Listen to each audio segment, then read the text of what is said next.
I'm Justin. Speaking of what Tito's been playing. Don't do this. Don't do this. First no. off, I got a list because I've been seeing the friend Okay. activity. Mike has witnessed. I think I know where the biggest one is going, and I hope it's So going. I got a list to work through. First off, I messaged you about this one. Awesome Knots Yeah. Yes. in 2025 with who? It was by myself. Yourself? Yeah, it was by myself. It was by myself. What are you doing? What are you doing playing solo Awesome Knots? You need to. You also need to bring this up on Japan time. Okay, sure. That one was kind of crazy. That one was kind of crazy. Okay. I know like 5 people on the planet that know what Awesome Knots is.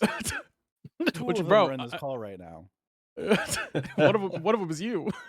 Yeah, bro, I used to do their fucking esports. I know. Shit. I know. That's just why when you messaged me, I was like, wait, no, why is he looking? I know exactly what that game's all about. Nothing.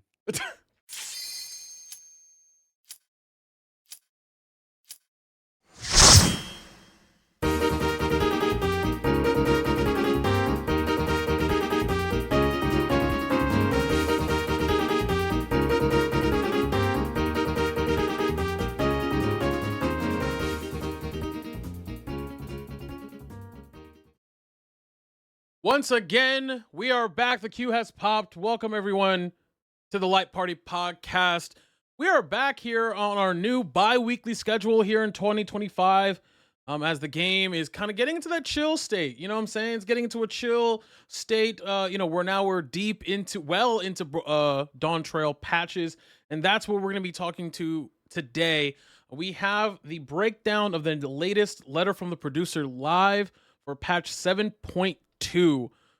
Seekers of Eternity. And of course, we cannot complete this duty without the rest of the Light Party. We got, of course, the little onion with a gun. We got Mike. Little onion with a gun. Stay strapped or get clapped. Again, just this gun is not. I look at that damage and I'm immediately not threatened. Speaking of damage, we got Warchamp 7. Yo, what's up? Black Mage, not Blue Mage. Never forget it. Hey man, why am I taking shots today? What the fuck? Oh, let's see if we can go 3 for 3. Virum? Fuck Blue Mage. Yes, sir! Damn it! Yes, sir! We are back. We are want to go ahead and do some things right at the top of the show before we get into what we are going to talk about today. Some administrative stuff. Once again, we are going a bi-weekly schedule. I'm sure you guys have noticed. So just that's just better for all of our schedules. Plus, with the content of the game kind of slowing down, we want to make sure that we can continue to provide the same level of high quality shows that we give you guys. It's also just easier for us. But in the meantime, we'll also be doing some kind of side quest stuff, some more Eorzea cribs. And this year we'll be also launching some really cool, very casual, a merch drive as well. So if you want some Final Fantasy 14 merch that doesn't look like dog shit, ours is going to be really good. So keep it locked for that, and we'll be giving some away over on the social medias as well. But fuck all that. 7.2 has been officially announced. Looking at a late March 2025 release date. Before we get into kind of 7.2 and the future of the game, let's kind of talk about where the game is right now. Some people are, we're getting the normal narrative. The game is dead, game is bad, blah blah blah. So where do we think in general the game is at this current state? Well, personally, I haven't really been playing at all outside of raiding. Literally, I've been on like twice a week to raid. And speaking of which, I'm finally free of the savage tier. Yes, sir. I've finally been liberated. We finally, with my little static, we cleared M4S. Look at him. It took quite some time, but we got through. Enhance. There he is. Just in time for the next one. Congratulations. Just in time for the next one. Congratulations. Congrats. We have yet to I've yet to do any of these, but I really want to, but it's just like, also it's like getting a static at this point if you don't already have one is fucking impossible. So it's like, Gate. Did you guys ever get a chance to do the chaotic? I tried it. I hated it, and I never went back in. What happened? Why did you? It's just difficult content is not designed for 24 people. It just doesn't work with that many people. So you're saying they sucked ass? Yeah. And the thing is, the frustrating thing about that kind of content is that you can be a decent player and you just be put in a group with a bunch of really bad players Yeah. and you're just not getting the clear. But then you can have bad players that are consistently garbage, that cannot play their job to a basic level, getting 50 plus clears of that fight because they sit in PF all day and they just happen to find parties while dogging it up the whole time. But Here- because it's a 24-man instance, you're allowed to have that one person dogging it up while the other 23 carry the load. How would you feel? This is just spitballing here. I was thinking about, would it be applicable to have a duty completion clear requirement for chaotic? Like, for you to queue for chaotic, for you to even get in here, you have to have done this. Whether So that's that's kind of the hard part too, is that I remember they talked about it at one point, but I think they still have a thing where you get bonus rewards if you carry newbies through it. yeah. So like Well, that kind of being new to the instance is different. So it's like I'm talking about, like, you can't even queue for chaotic World of Darkness unless you've done EX1 oh, that's what you meant. as an example. Yeah. Okay. I think that would solve a lot of it. That, I mean, yeah. I don't know. I'm like, because you get a lot of people that manage to kind of drag their heels through an EX, Right. and these people will still be dogging it up in a chaotic as well. But at the same time, it's like, I don't know how I feel about gatekeeping content. I don't know. It's It's tough. weird. I don't think it's Yeah. I don't think it's People. good either way. We've talked about this. The game doesn't fucking teach people. Yeah. Yeah, I mean that's the thing. Like, you see a fucking summoner, a very easy one-dimensional job, load into what is supposed to be high-end content. You would think that they would be able to eat their Legos properly, and yet they can't even do that. They're pressing Ruin 4. It went from Sorry, not Ruin 4. Ruin 3. Crayons to Legos is funny as fuck. Random Legos, man. Just like Eating plastic. I don't get it, man. Just the big crunch. It's so crunchy. Like, enjoy your crunchy Legos. Ruin 3 is not tasty. They've got like the Stone Sea Sky things or whatever. Yeah. I wonder if you should have to like go in and do that before you can queue for one of those fights. Mm. It would be kind of Mm. annoying, like to have to do that if you know how to play the game. But like doing it once, like just go spend 7 minutes. Because like the whole point of that is like it's a DPS check. Like if you're not doing mechanics, can you do enough damage to actually kill the boss? And it's like if you can't get it down to like 20% health or something like that, like you should just not be allowed in. Like, But I'm again, sorry, if you can't sit there and do your rotation with 0 distractions for 5 minutes and not get like 80% of the damage that you shouldn't be allowed in. Like, I'm sorry. But again, that's what we were talking about earlier, and also kind of what we've talked about, where the game is creating all this high-end content, but but also kind of wants to be seen as approachable and casual. But like, they want their cake and eat it too philosophy. Yeah. Where it's like, hey, like, we're gonna make this content for sweats, but we're not gonna incentivize you to sweat. We're also not gonna teach you how to become a sweat. So it's like Yeah. I mean, you could even make it so like it's not a hard requirement. You could just give it like do like a medal system for the Stone Sea Sky stuff, and like when someone is applying to a PF, just show like their medal on that boss's like Stone Sea Sky or whatever. And like maybe someone doesn't have a medal, and you just like you don't let them in. I don't know. I mean, yeah. But at least then you can't like you're not exposing like raw damage numbers to them or something. It's just like if they have a gold, you know that they did enough damage to kill it. Yeah. And it's like that's not. I don't think that's like an unreasonable request of players when it comes to hard content. Is to say, go do the thing that proves like your gear is good enough, basically, and that you can hit buttons correctly. And that your monitor is on. Yeah. Like, I don't expect people to be 100% in how they execute their job. I mean, I make mistakes in my rotation. I sometimes every now and then I'll break a combo, but like people should fundamentally know how to play their jobs. That's what I mean. Like I'm tired of seeing lonely Dotons in high end content, man. Like they're like I shouldn't see the lonely Dotons in chaotic. What you mean? I mean, we've we've had those moments before, and it's like, or like I've had this argument with people before of like, we talked about like XIV combo, like the thing that just puts your melee combo like on a single button, and it's like, well, like it's combos are stupid. It's like, yes, it is tedious and it's simple and it's pretty hard to fuck it up, but you lose damage if you do fuck it up. That's the point.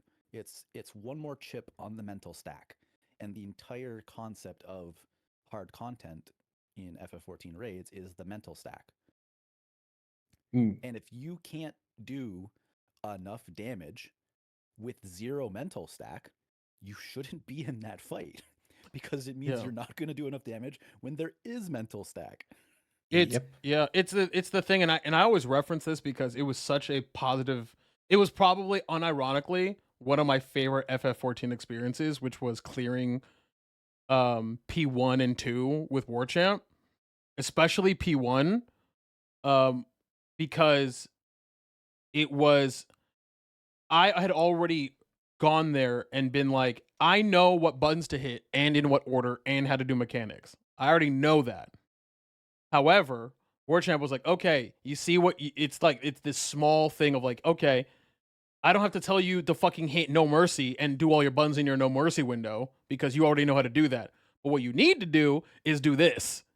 And I was like, and then he goes, and then you need to shirk. And I said, I need to do what button? Hold on, let me go drag that back on my hotbar. And it's just like learning the fight as you go I can't imagine doing that without having I don't think about my rotation.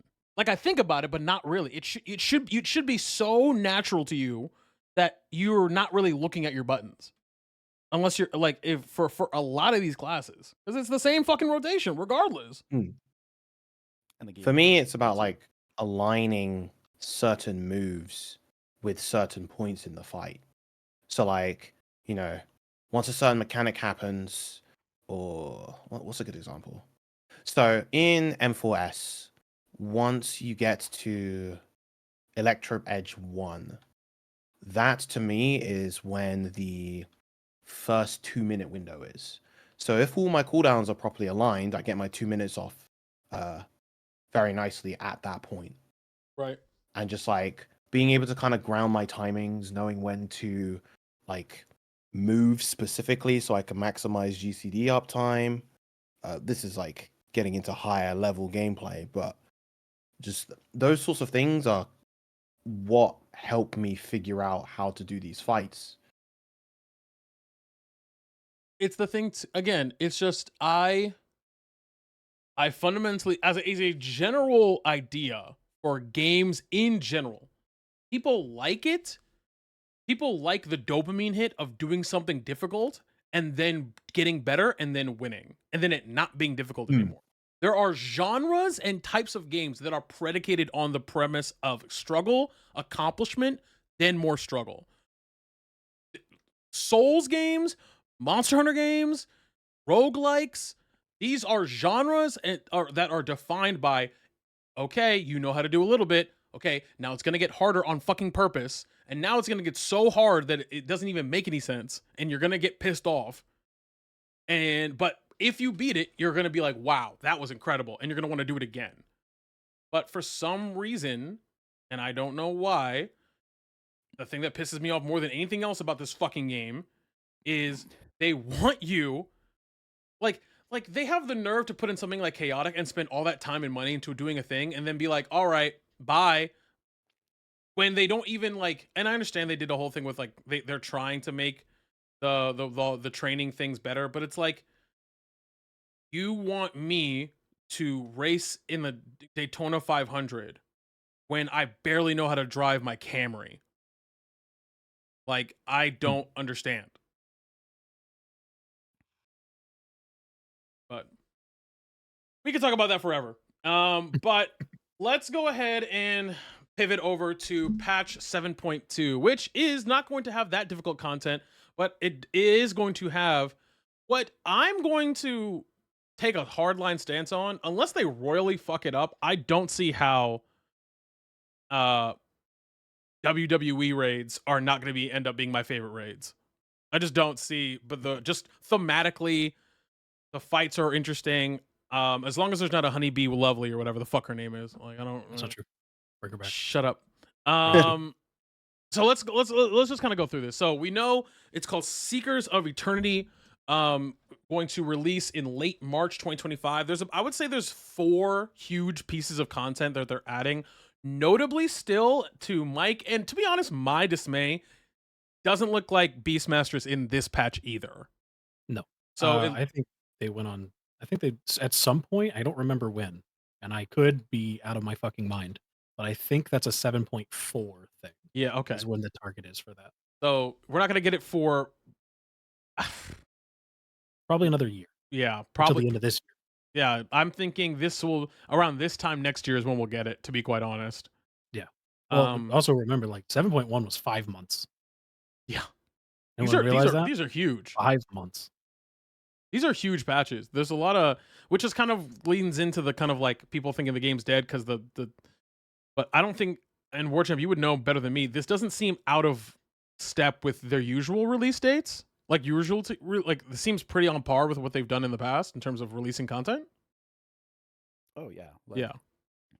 I mean, they have a schedule that they stick to. Like the whole concept of the patch numbers is not really like it's not linked to the releases themselves. Like it's a timeline. Right. It just so happens that those two things are like the exact same things. Like when we get something like patch 7.18, the only thing that's determining that number is when it's coming out. Exactly. Because it's like every week is like a 0.01 of a patch, and they just have it might be 2 weeks is 0.01 of a patch. So it's like when we get 7.1, like 2 weeks after that is like 7.11, and if they release whenever it is, like the only thing that determines what that number is when it was released. And they changed their release schedule with, I believe, Endwalker. Yeah. Where it used to be like I think it used to be a 4-month cycle, and it went to like not 6 month, but like they added like 4 weeks, I think. A 5.5 month cycle on average. Yeah, something like that. But so it is bigger gaps between patches now since Endwalker. Yeah, but I think they made a concentrated effort to make the patches bigger as a result, which I can see an argument for either side. Okay, but thank you for providing that context. So we have here, so Seekers of Eternity is cool art. It looks like, so we're gonna have 4 kind of big buckets of content here. We're gonna have the raids within the whole entirety of the patch, not on release, but within the entirety of patch 7.2. So we have the raid series, we have a dungeon, I believe. Yes. We have a trial, I believe. Yep. And we have the technically 2 new areas. The space area and the other, which is looking like to be Bozja coded. Yes. So lots of actual stuff. So let's just kind of go through this. So it says here, and that's not even including smaller stuff. So here, shouts to, by the way, Icy Veins coming through with some of the pictures and kind of consolidating all this information. New main scenario. Something I know that Mike and I are excited for. New Mamulja Society quests. So for more mounts. Gatherers. So I'm kind of mad that crafters are last, but whatever. Because we all know it's the goblins, right? Yeah, it's moblins. Yeah, definitely. Yeah. Best for last. Yeah. I know Virum's really happy about this. Inconceivably further Hildebrand Adventures. I'm really excited. Actually, I'm excited for this too. He's seething. 7.1's Wow, he Hildebrand said was two. actually That's good. actually funny as fuck. He said I'm. Huh? You said I'm also excited, implying that Virum is actually excited. Yeah. He's excited. We're all excited, You right? can't be. War Yeah, Champ? you can't be. You can't be excited. He's excited to be mad about it. Yes. See? He's looking forward to anger. He's staring It's- at the screen right now. Get mad. Get mad at it. Mad at it. Um, I want No. to know. I want to know what happens. new I'm not gonna get mad at it. Here's something you can't get mad at, Virum. New corn servant side quest. Yes, Let's sir. go. Let's Yes. fucking go. We fucking love corn servant. Corn, We love corn corn servant servant in is this house. crazy. Where's the corn servant trial? No. We So- have here the beginnings of what I assume will inevitably be how we get our new relic weapon, which is also here, is going to be in 7.2, which I'm the most excited about because in my leveling, as an aside, in my leveling journey, I collected every Manderville. So, which was actually a lot easier than I thought it was going to be. It was actually stupid easy, and actually, I would argue maybe a little too easy. But yeah, new Allegan Tomestones of Mathematics. Then we have our new dungeon, the Underkeep. We have our new Arcadian Cruiserweight tier. Okay, can I say something real quick? As somebody who watches a lot of wrestling, fuck you. Cruiserweight is lighter than light heavyweight, you dumb fucks. Okay, anyway, sorry. Hey, actually, Is speaking there of this something- one, is there Light something heavyweight like- is heavier than cruiserweight. Cruiserweight light. Anyway, huh? And maybe we're going down. Maybe So by you the think- end it's like welterweight. that'd be funny. I'm just sick. If they go like light heavyweight, cruiserweight, heavyweight, super heavyweight, I'm going to literally throw my monitor out the window. And I'm getting on a plane and flying to Yoshi P's office, and I'm gonna give him a Stone Cold Stunner, and a rock bottom. That's what I'm doing. I'm choke slamming cool. Yoshi P through the fucking desk that he uses for the live letters. God damn it! You were I don't saying? think it's on that site, but there's a picture from the Cruiserweight storyline that has Brute Bomber. in Yeah, his yeah, human yeah. form with cats. He has a bunch of He's cats. just hanging out with some cats. Yeah, and I'm like, that's so good. Yeah. That's so. Our new trial recollection, we're gonna get normal and the extreme version. This is really cool. I like this boss, the way this boss looks. I think this boss looks fucking sick. So the dungeon and the trial are very maintaining the Final Fantasy IX-esque theme. Mm-hmm. So this trial boss appears to be at least what everyone's thinking of. It appears to be based on Beatrix, which is kind of like a side character from Final Fantasy IX story, and who ends up being the love interest for your warrior character Steiner. Okay. Which is very neat. New Unreals. Is Suzaku? Is that Cat? No, that's Suzaku that's is Phoenix. the Phoenix. Phoenix. Oh, okay. The cat was the one that came Yako. out in 7.1. Yeah. Yeah. Okay. Suzaku, my beloved. And then finally, Cosmic Exploration and Occult Crescent. We'll save those for later because those are beefy.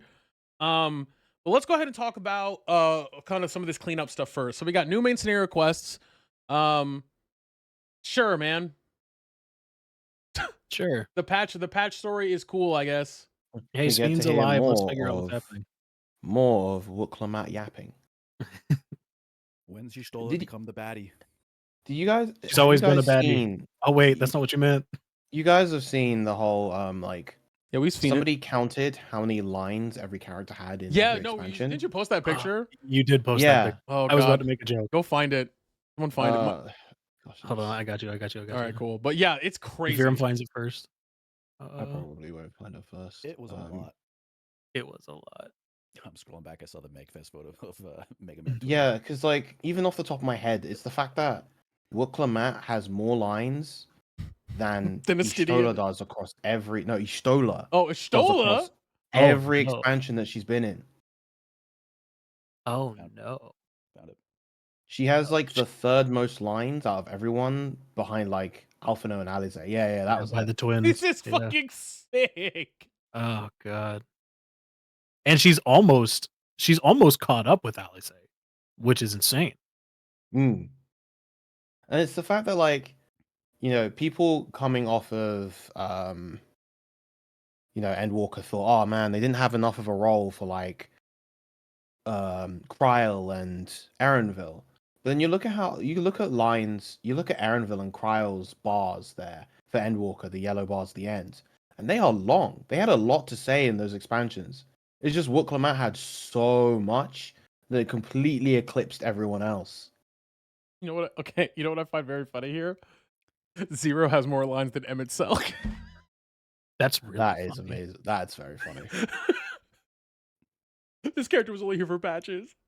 The I guess kind of like the hopeful thing is that a lot of the main scenario pictures they showed off were pictures of like the scions themselves. And I think maybe one snuck Wuklamad in there, so people are like, "Hey, Oh, she's on maybe." the key art, brother. Oh, I mean, fuck. So is everybody. What the hell? She's on the key art doing like a weird squinty face. Nobody cares.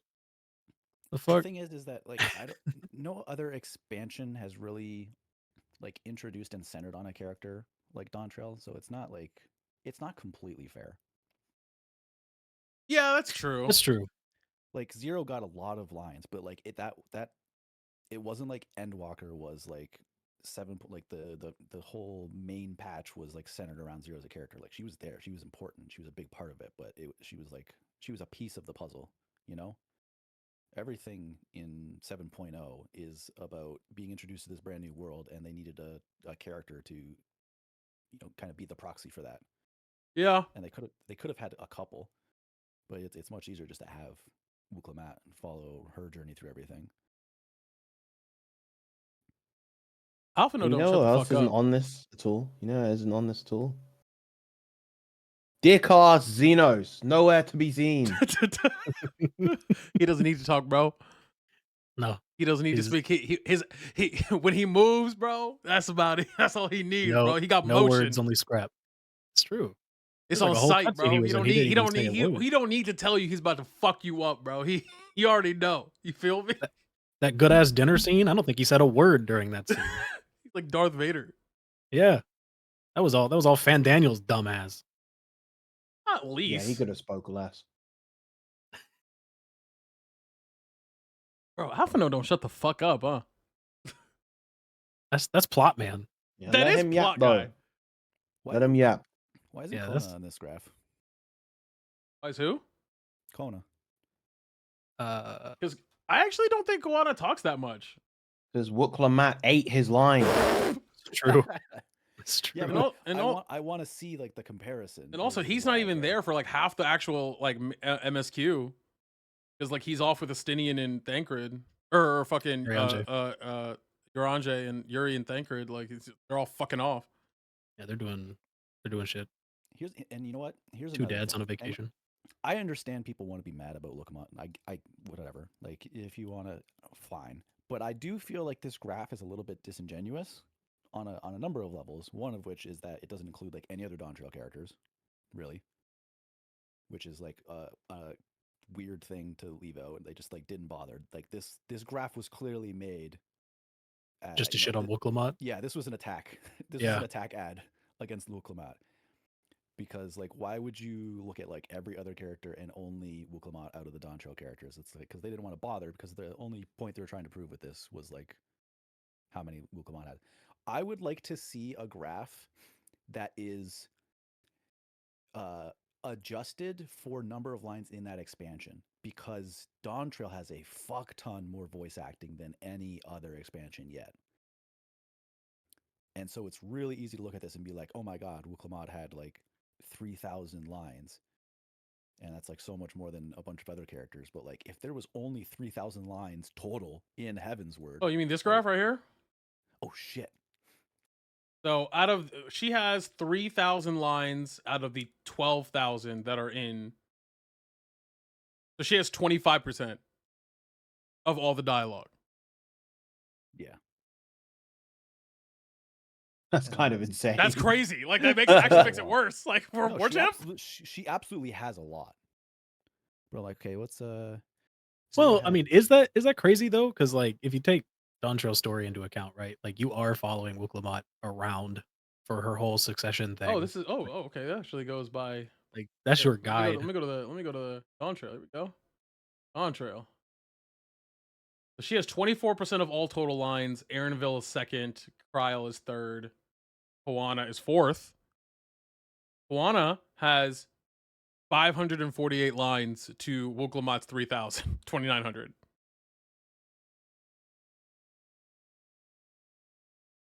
22% of all the total words spoken. Yo, she got paid. She did get paid. I hope she got paid. Holy shit. Also, good for you, Cryle. Cryo picking up third place. Third place. Hell Good for yeah. you. Good job, Cryo. It's all from living Also, memory, lol but at you know, Alizé talking more than Alphino. it's true. It really That is doesn't feel actually like quite Alphino showed surprising. up much in like the story beats. Well, I know. I just meant just for as much as Alphino be talking. No, true. That's true. Sphene got Alphino beat. The fuck? Sphene was fucking yapping, bro. Not really. 400 lines. Fucking But she's yapping. also only in it for half the That's Yeah. true. half the story. Kakuya's got 37,312 Alphino beat. words.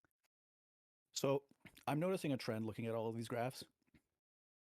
What's and without anyone going to look at any of the other graphs, like I just want to hear people's gut answers to these questions. Sure. What do you think is everybody's like least favorite Stormblood character? Oh, Least favorite Stormblood character? Stormblood? Yeah. I feel like Who are people shitting on? Who are people Like in saying- general, Lease, right? Yeah. Usually Lease, it was, right? like Lease Lease, is like the yeah. controversial one. All right. Who's like everybody's least favorite Heavensward character? I see what he's doing now. Uh I understand. I'm walking with you. I'm next to you on this path. Okay. Mm. Tito sees where this is going. Yeah. yeah. I think everyone sees where this is going. Mhm. Everyone's least like everyone's like the most annoying character of the expansion, like without fail, except for maybe Shadowbringers. Like it's the character who talks the most. Heavensward, it's Alphino. Stormblood, it's Lise. Shadowbringers, it's Gratia. And And people Walker, don't it's like Yustola. Heavensward. I don't know. I like Grahatia. Do people not like GT? Like I love No, Graha. that's what I mean. I think that's the exception. Okay, That is- and then Endwalker you can't really count because it's pretty even. Also, Alphino had 20% of Heavensward. He was yapping almost He as was- much as Wukomot. Yapping 20. Yeah, but if you go to the Heavensward also only had like 6,000 lines of dialogue. That's what I mean. That's why I wanted like But the yeah. percentage adjustment. Graha had 10% of all the in Shadowbringer. That was 12,000 lines right there. That's as many like Shadowbringers had almost. Yeah, they were basically dead even on amount of lines as Dawn Trail. Like they've been talking a lot more the last couple expansions. They have been. Okay, so yeah. Well, there's so much Endwalker plot. Endwalker had a total of 18,648 lines of dialogue, which keep in mind for all of for everybody listening, this is supposed to be the culmination of the first major overarching story of Final Fantasy XIV. It is supposed to be the culmination of 10 years of whatever the fuck they were doing, okay? Dawn Trail has 12,183 to so it's like 6,000 less words of dialogue, which is Mhm. like, okay, sure. Well, also taking to mind what I just said that Shadowbringers and Dawn Trail are dead even on lines of dialogue. Yeah. I think like Shadowbringers has less than 30 lines fewer than Dawn Trail.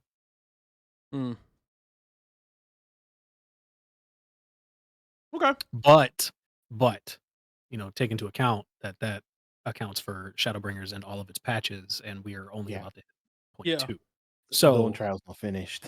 yeah, not even remotely close. So I mean, there's validity in that, but I feel like you kind of want to, you know, especially if you're starting a new saga, you kind of want to start off. You kind of want to start off yapping,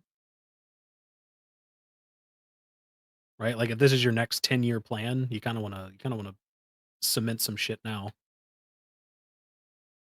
as opposed to trying to explain it all later. Yeah. Well, more main scenario, I guess. Nothing else for the main trial scenario. and the dungeon.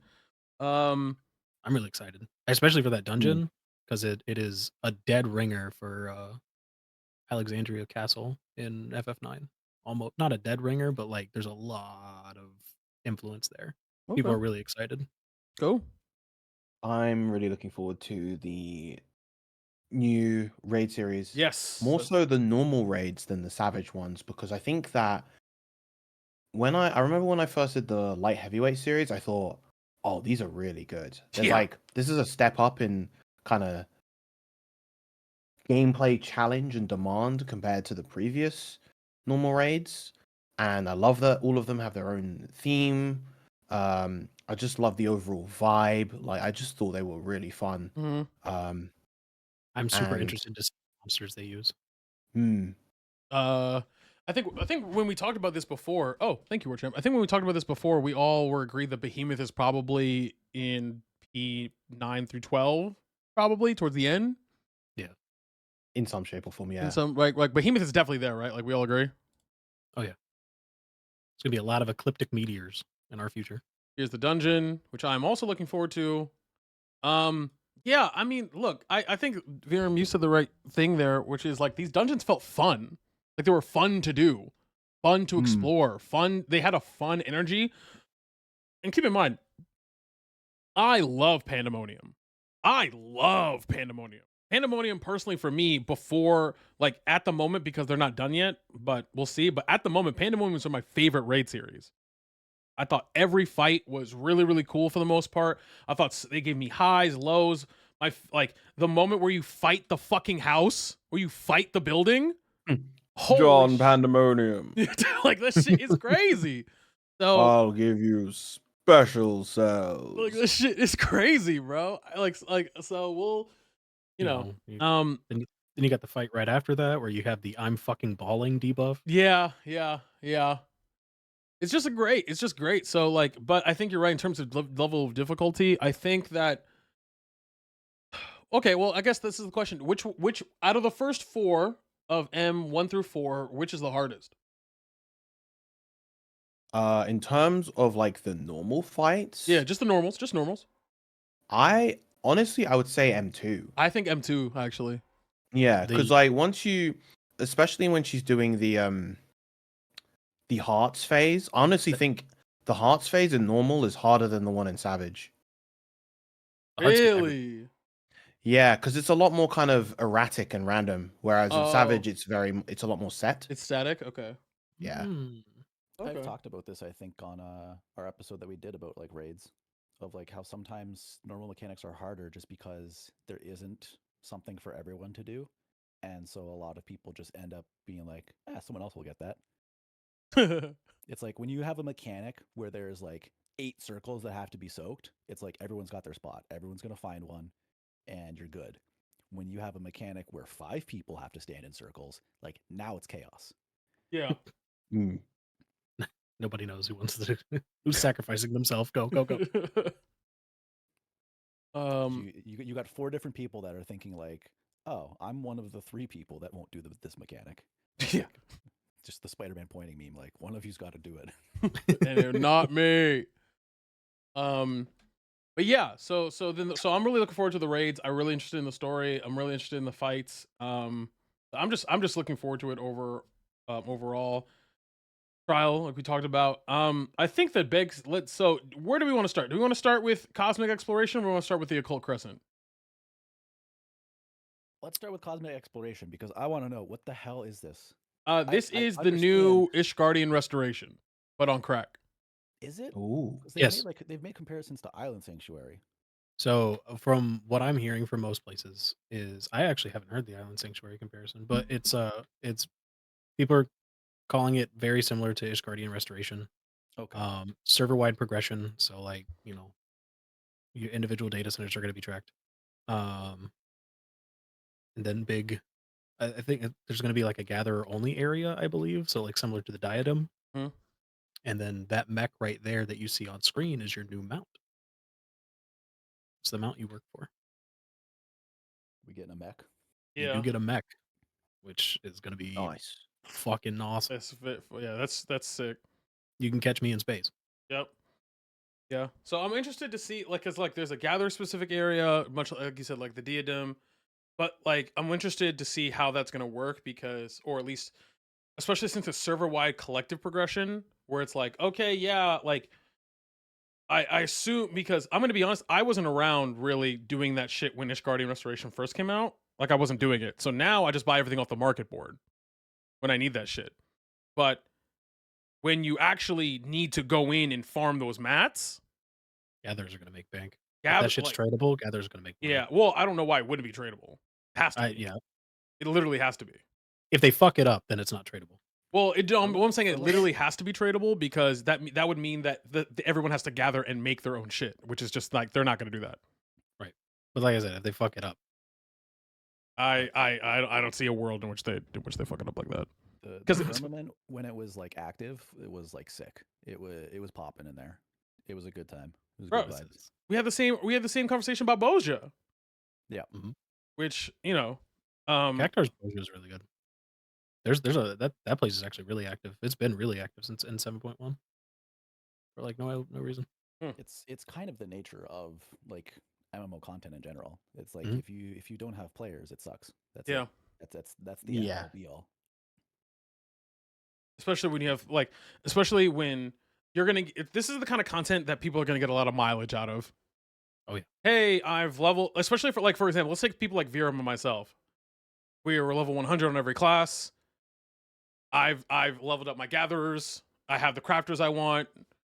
Virum is doing all this high end content, but so we don't really have an incentive to do dailies in any way, like at all.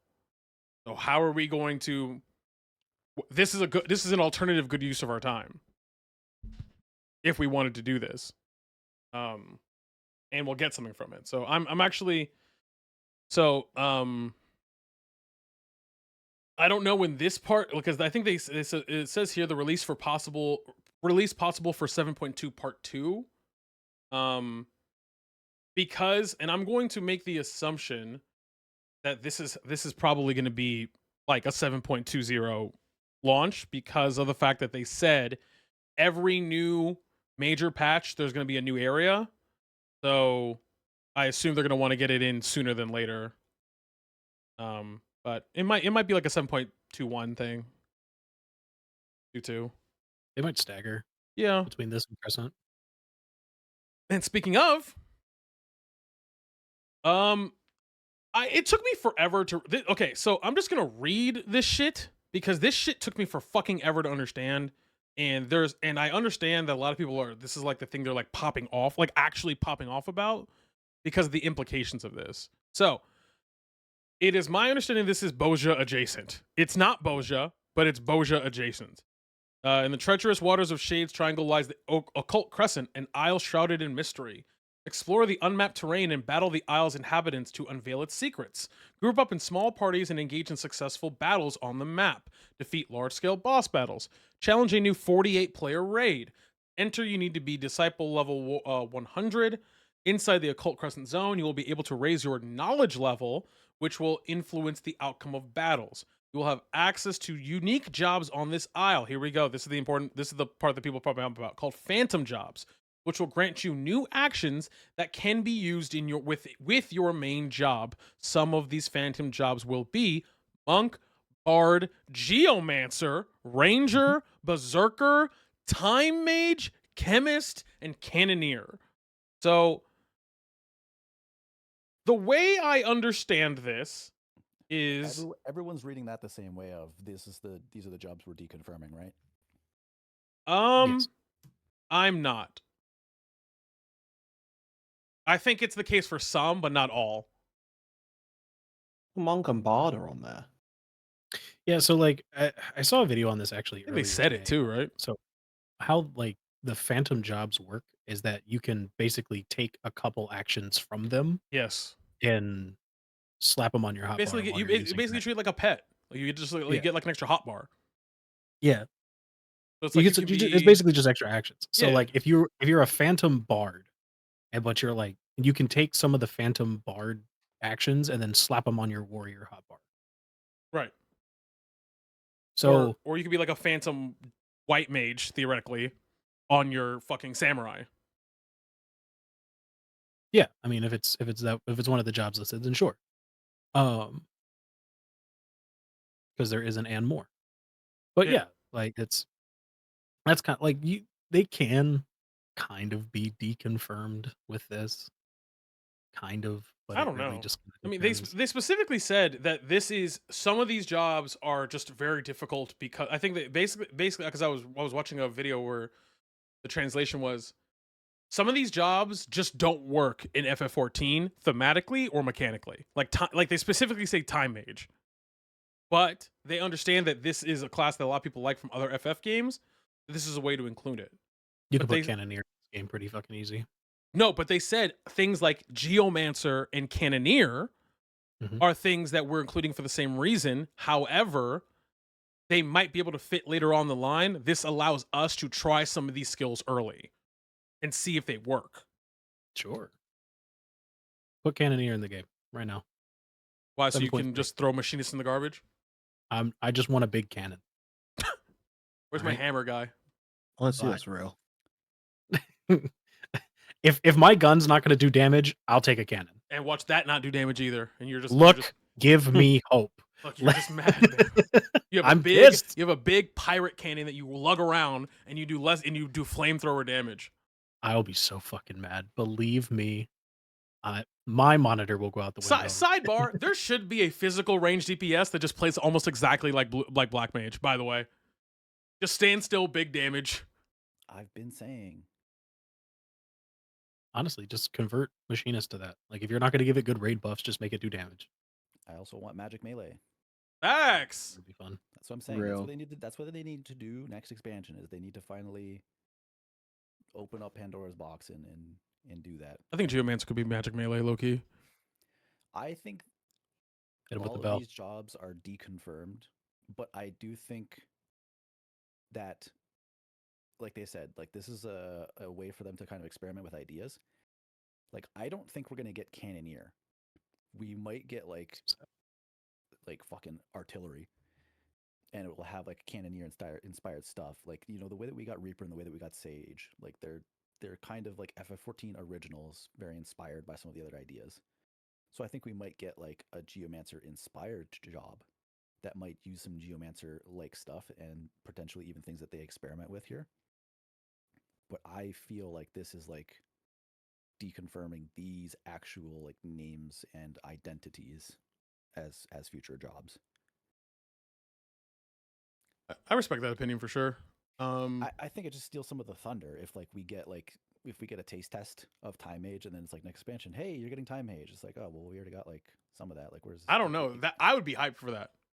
Like if I got Everyone's chemist, really if I got chemist, a couple of chemist skills, and I'm like, man, I wish this was a real class. And they're like, hey, here's a couple of chemist skills. We made it a full class, and here's all this other bull. I'd be like, yo, It'd be kind of good. that's just me though. That's a me thing. Yeah.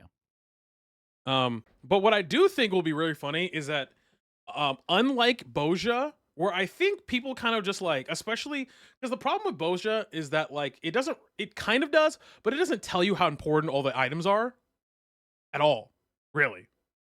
Like it kind of does, but it doesn't.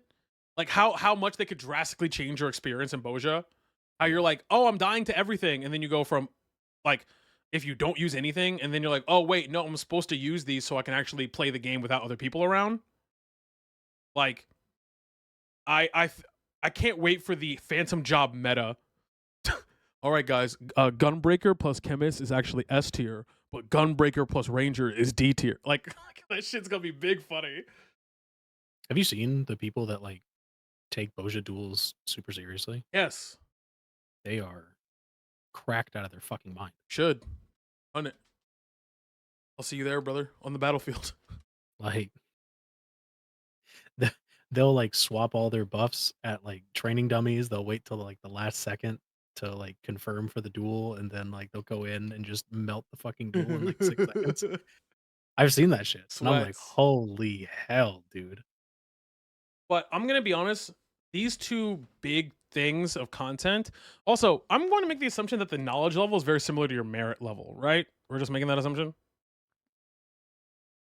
It's gonna be something like that. Okay. Like Eureka had its own system too. Yeah. Yeah. I'm actually equally excited for both of these, to be honest. Like, this just seems like a lot of shit to do, and the problem with the game right now, at least for me, is that I'm out of shit to do. Unless I like want to do shit just to like level like all my If I remember crafters. right, Crescent is also where the relic grind is going to be. Yep. Yeah, so So- it's the Well, no, field well, operation. well, they said it's going to be because basically this is another part I wanted to bring up about the relics. Because we are going to do a relic tier list too, but like, Yes, sir. I think there has to be 2 tier lists: one without the grind and just how they look, and one with it. Because Oh God. yeah. But Okay, anyway, okay. I do think though, because I was watching this video, and then they were basically saying that the feedback that they had was at the beginning that grinding for the relics was too difficult and tedious, which was correct. And then they tried to go the other way, where it's just turning in tomes, and now it's boring as fuck. Mhm. So they're basically trying to give people the 2 options of, hey, if you just I don't know if this is super confirmed, but this is the way they were presenting the information, because I think they're going to really talk about it in the next live letter, which is you have 2 options. You can either do it the slow way, which is just turning in these tomestones like you normally would, or you can grind for it in the crescent. So, which I don't know how that will work, because I'm under the assumption that all the stages of the relic won't be available. So, yeah.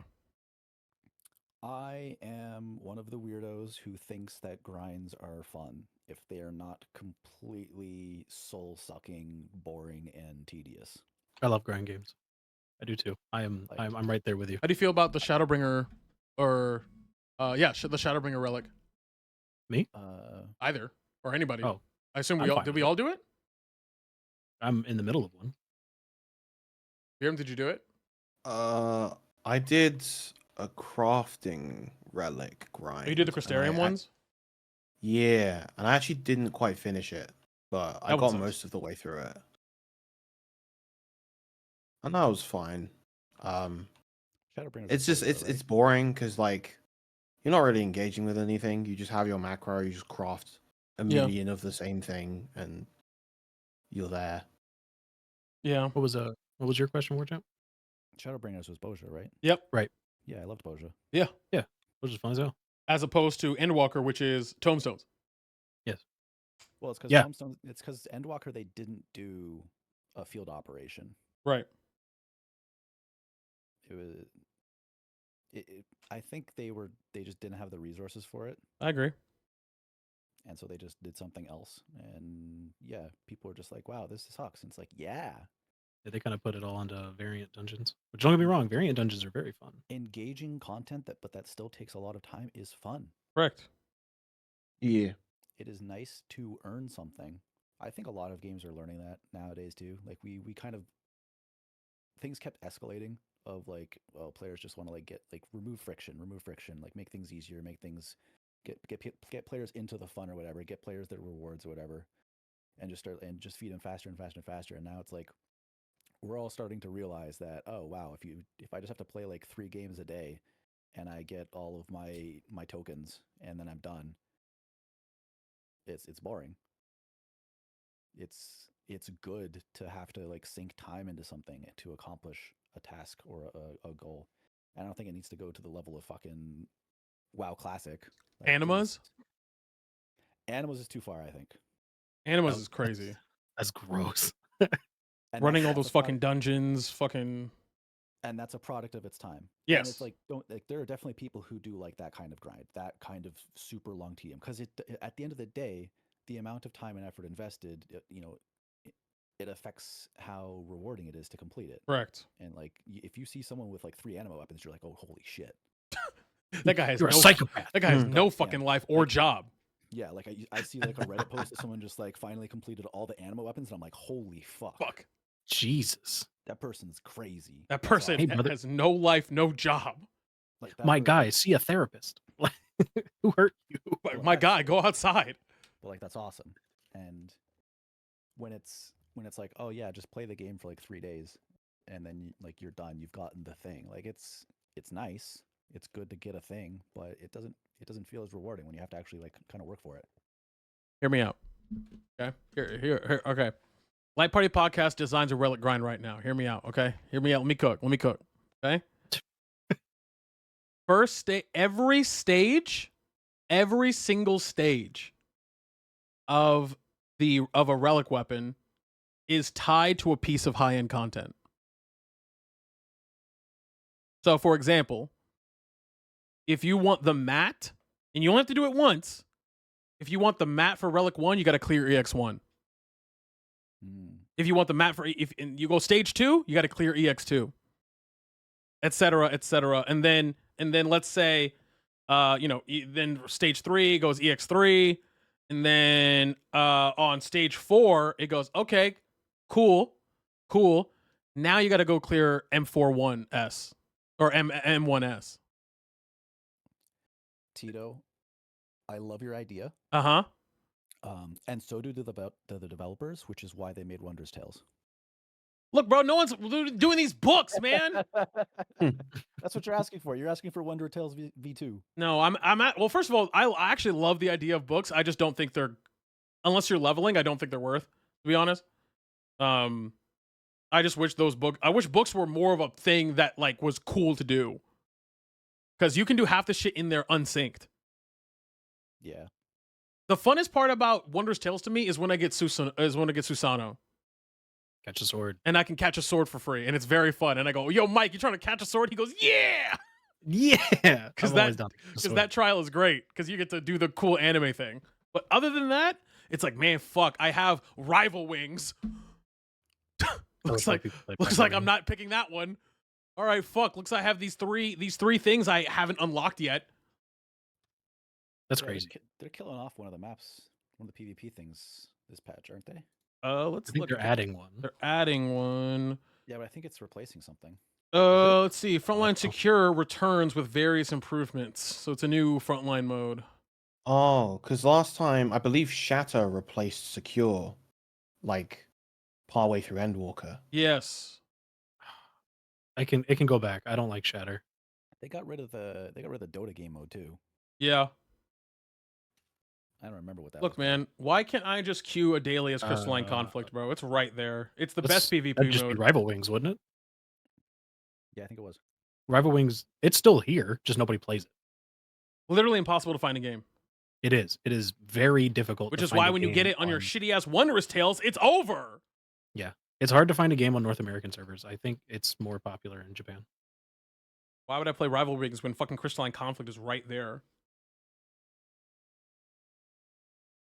Because you get to be a mech. You do get to be a mech.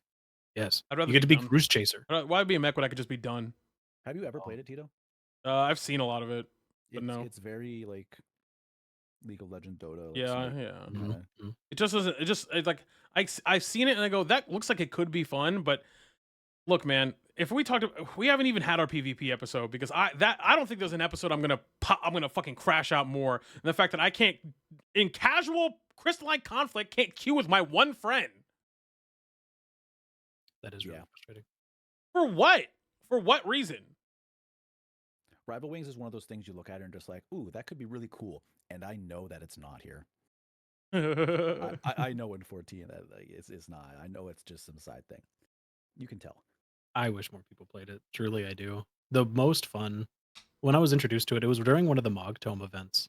They had it as like one of their main polls for tomestones. And like, so you could find a game really quick. And everyone was like putting out warnings, being like, make sure, like if you truly want to like get some shit out of Rival Wings, like make sure you get on that grind and get your wins. And I'm like, no, that's just not true. And then I've never found a game again. And that's been years. Tough. Tough. But yeah. With that, and like I said here, it confirms a weapon enhancement for 7.x. You can either explore Occult Crescent or engage in existing activities, which I assume will be dailies adjacent. Go do the Crystal Tower 12 times. Please, God, no. Clear Palace of the Dead with 8 classes. That's game already makes me do that anyway. That's the part of the Boja relic I'm in right now. Crystal Tower 1,000,000 times. I think what people sometimes forget is that when they do stuff like that, it's to keep old content populated.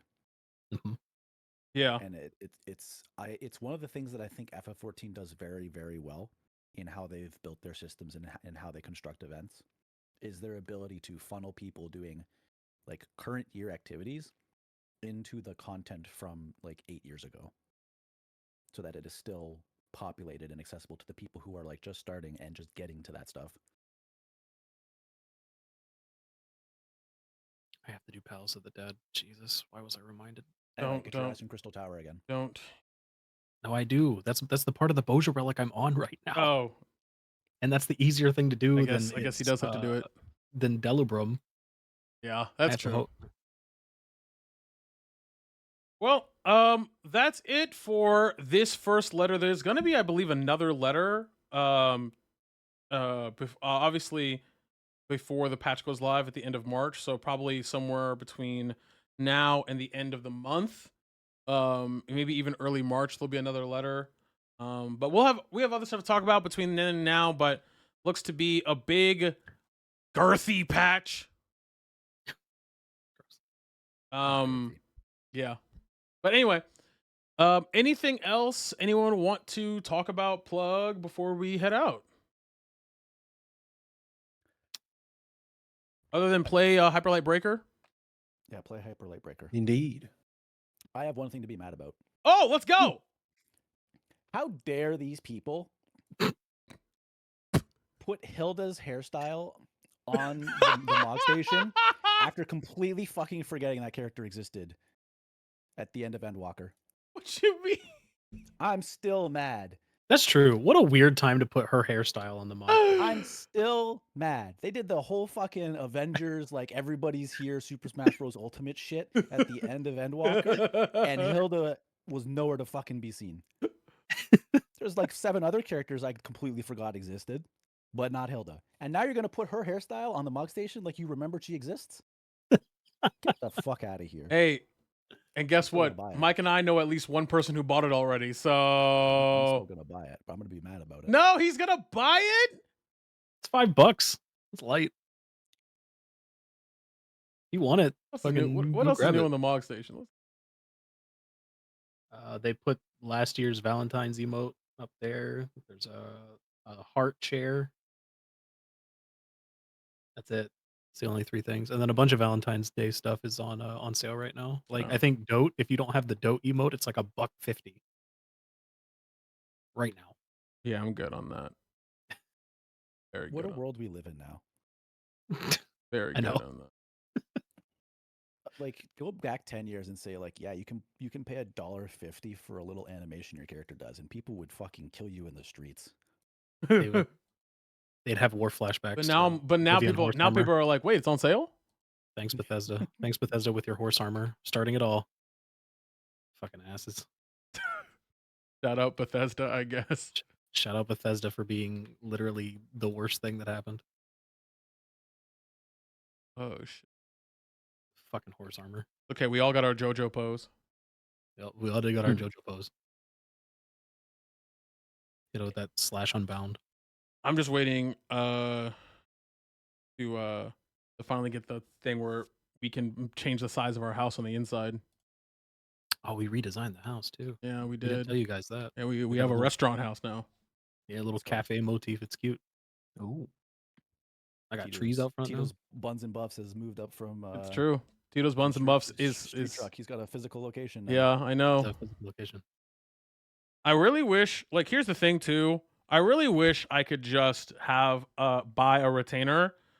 That is all it does is just sell the thing I want to people who walk by. I would pay money for that, actually, unironically. If I You could can be like, post- you operate, you're gonna stand at this stall I'm gonna put outside and you're gonna sell food. You can post up your retainer outside. Yeah, Yeah, but like, that's a thing you can do. no, I know, but like, I want it to be dedicated. Like, I don't want it to be a retainer. I just want it to be like a fucking Oh, just merchant. a dude. Just like a merchant, yeah. Sure. My friend, you're asking for the 1.0 market board. Yeah. You're in dangerous waters right now. Yeah, bring back the 1.0 market board. Oh. Anyway. All right, man. Well, we will be back in 2 weeks as we always are. We might do a Eorzea Cribs episode between then and now. That might be the episode. I don't know. We'll figure it out. More Most houses to break into. half of us are on the show are in the Monster Hunter waiting room. So to be quite honest, I'm over here playing Awesome Nods. Anyway, I'm gonna go load up Awesome Nods. Ooh. Just kidding. I'm gonna go load up New World Aeternum. All right, goodbye, friends. Bye.